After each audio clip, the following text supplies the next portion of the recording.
subcooling at 24, superheat at 22.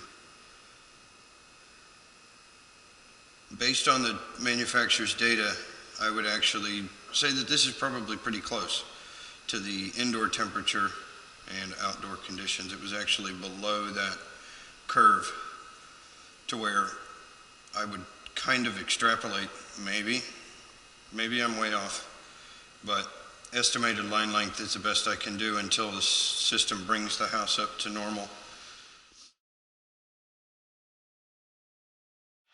On this one, everything is off. We got heat down, heat up, AC down, AC up.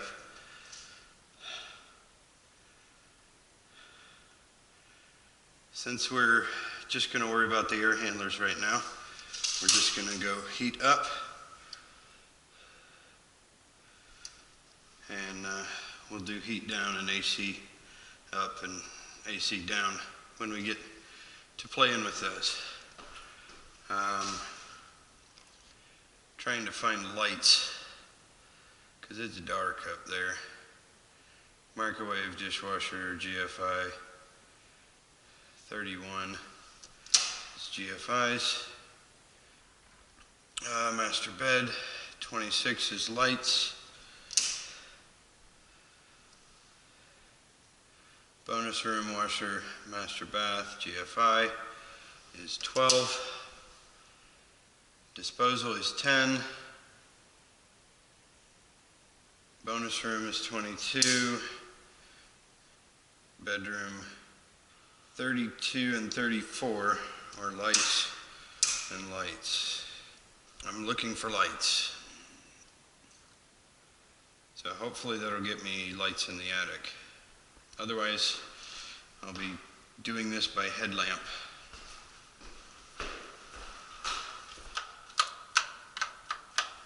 That didn't do any good. No good. No lights there. Do we even have power on the house, I wonder? I didn't pay attention to the 200 amp breaker, but that looked like it was on. Nope, 200 amp service is off. Do I take the risk? Do I take the risk? Why would somebody kill all 200 amp service? I don't understand. Well, I can't start air conditioners without power. Here goes nothing. Okay. Now we're gonna get beeps and stuff. Smoke alarms, all that crap. But at least we have power and lights. Still no thermostat, no hallway. I think I've got attic. Nope, wishful thinking. Still no attic. Do I even have a bulb up there? Yep, I've got a bulb. Okay, I guess we do this by headlamp. Let's do this. It is 10:27 a.m. 27. It is Tuesday. We have a heat pump, reversing valve, cycles per hour, automatic, delay. Alright. Gonna go off, turn fan on. Yep. Fan runs. I'm gonna go to emergency heat, crank it up to 90, and we'll get some readings here. Put it on a hold.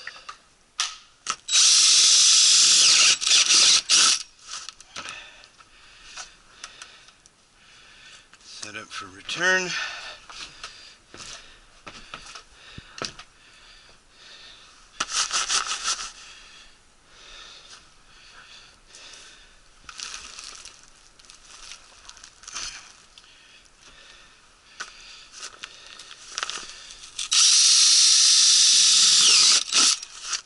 Set up for supply.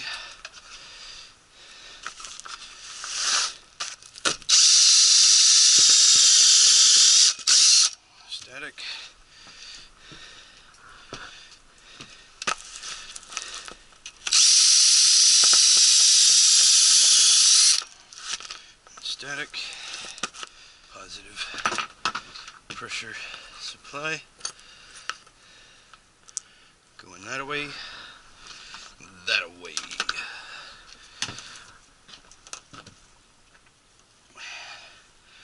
I'm going to put return static right there.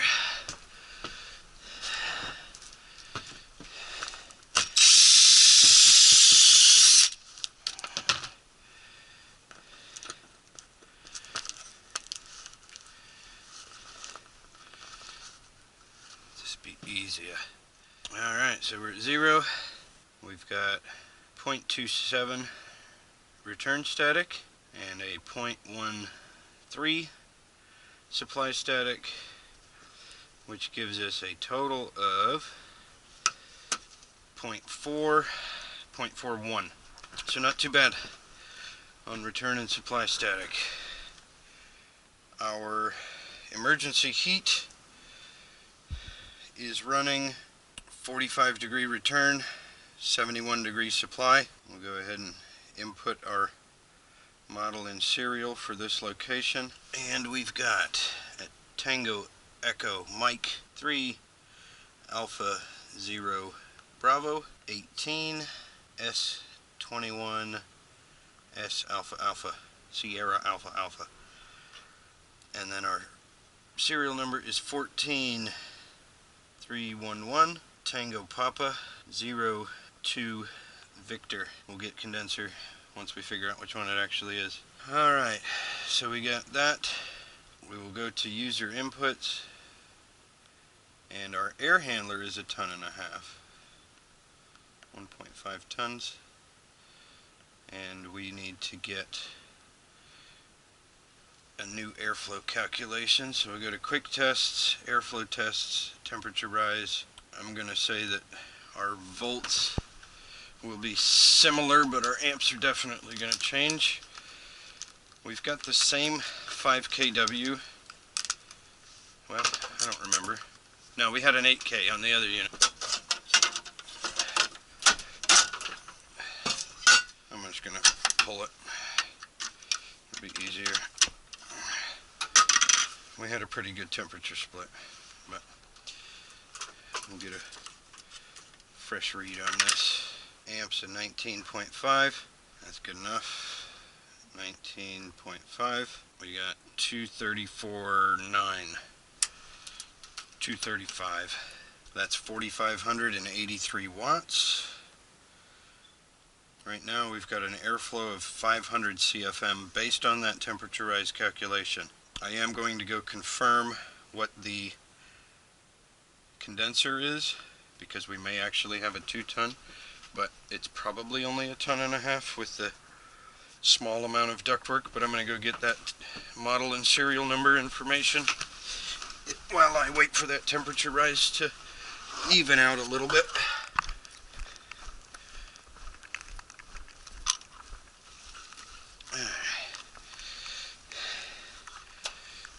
Go ahead and check our pressure test. I'd say that one's golden. We got 250 psi. That's wonderful. That's wonderful news.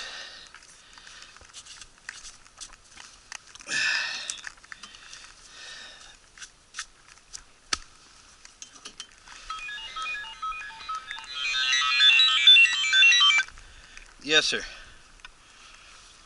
And working on the startup. What's up? Yeah. The gas pressure was running 1 inch on first stage. 1 inch. And 3 inches on second stage. It was never properly converted to propane. It still had factory orifices in it. That's why you were getting weird numbers. Yeah, no big deal. I mean, it is, but it isn't. It's all done now. Oh yeah. 10-4, man. Later. Well, this vacuum ought to go a lot better than the last one. But while we're doing this, we're going to go play with the air handler upstairs. Get that set up a little bit better. Alright. So, Despite that the electric heat rise method is not terribly accurate for calculating proper airflow, we are going to take this air handler up to high speed, and let's see, low speed is red, medium is blue, and black is high, and we are on low speed.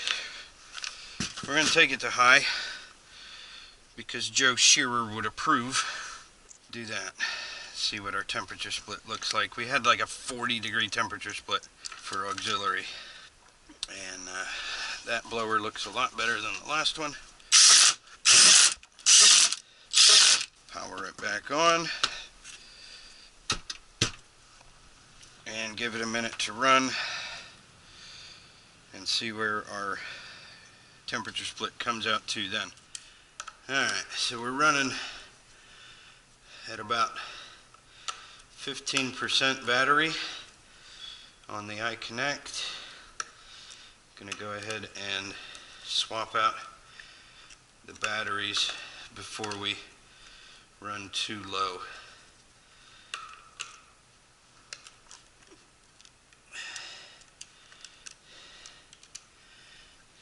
That's nice. That's real nice.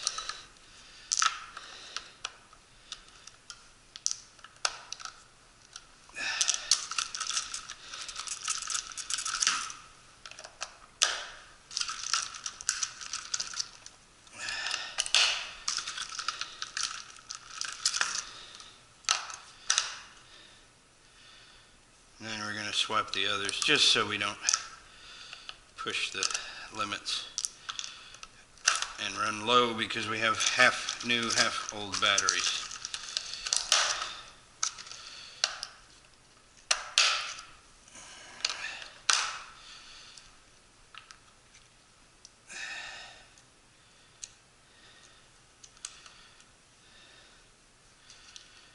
Well, you saw it here first.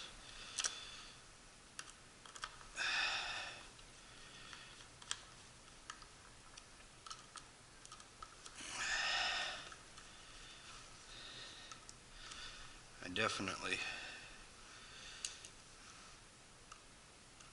work my tools hard, and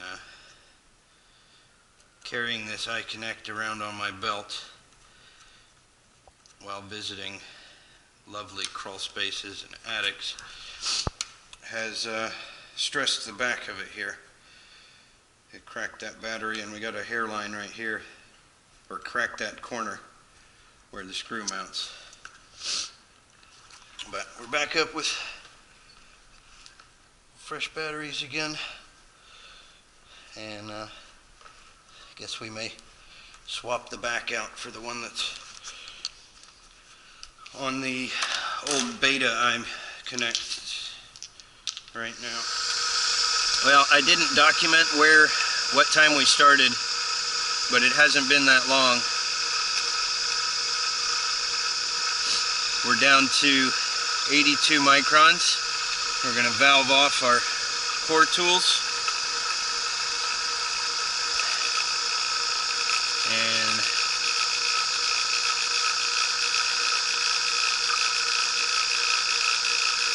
we're still showing a negative leak rate.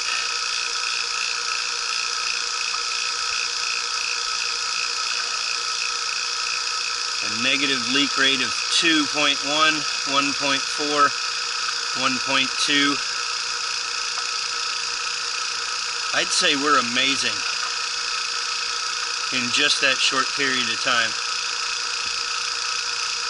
We'll let it sit like this for a little bit while we go double check the airflow and come back and see where she's at.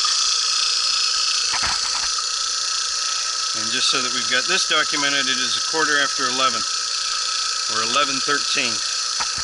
All right, so we went from a 40-degree temperature split to a 25-degree temperature split. We're going to go through our electric heat calculation again Same amps, same volts. And now we're at 560 CFM. Much better considering a 1.5 ton system. Make sure that we've got our user inputs. Yeah, 1.5 tons. All right, so we're good there. Let's go double check our static.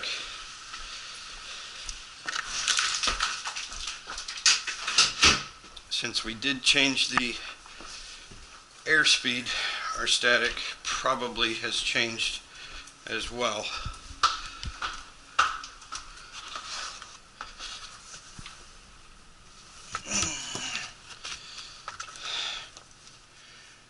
Alright, showing a 0.6. We'll make sure that we're zeroed here.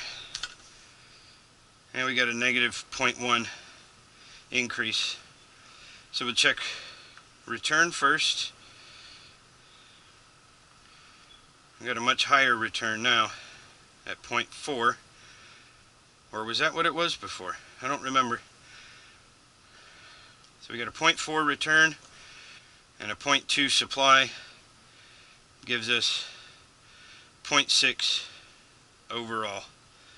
So static is great. Alright, vacuum's good, static's good. We're going to release the charge and get this system running on heat pump only. We're holding at 213 microns and a leak rate of basically nothing. So we're good there. While I get my Schrader cores back, I'll let this vacuum pull a little longer and get set up for my manifold. Alright, pressure test on system number 3. Also holding 265 psi. So we're good there.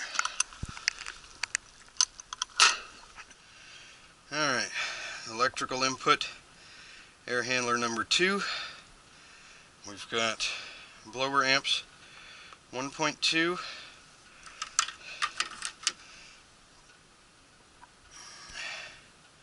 and 1.2. We've got volts to ground 119.2 and 119.1. 119.2 and 119.1. Submit. Performance isn't looking terrible right now, but we're still not quite where I want to be for charge. I had to get in the truck to warm up my little fingers. So we got a 14-degree superheat and a 19-degree subcooling. Performance is 0.87 tons at 10,500 BTUs with a 16-degree temperature split. This system pulled an amazing vacuum, but when I released the charge, I only had 10 psi in the system. So this system appears to have some issue with the condenser coil, or at least the condenser after the service valve somewhere. But we're going to go ahead and save this report, look at the report, take a snapshot. System efficiency, I still need to get volts and amps at the condenser. So I'll do that real quick. So we got our volts and amps at the condenser.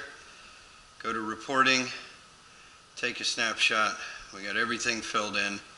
Save and send report, and we will move on to system number 3.